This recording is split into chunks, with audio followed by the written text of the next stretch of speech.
how to use activity monitor in MacBook. Hey everyone, welcome back to the channel. If you are new here, don't forget to hit the subscribe button and turn on the notification bell to not miss any updates.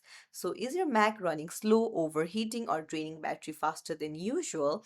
Then activity monitor can help you find out what's causing the problem. In this video, I'll show you how to use activity monitor in your MacBook and monitor your system performance like a pro. So just search for activity monitor. It looks like this.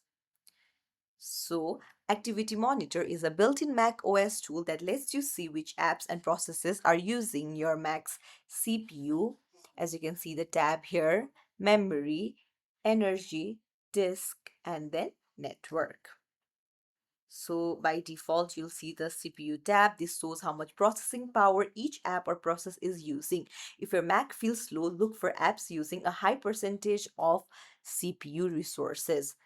So you can go to the percent CPU column, tap on the drop down, and here you can see the most demanding processes will appear at the top.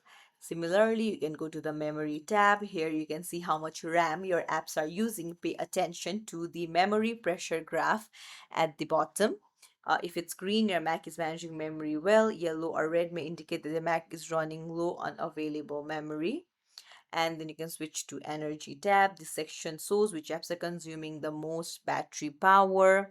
And then you can go to the disk tab. You'll see which apps are reading from or writing to your storage drive. High disk activity can sometimes affect performance.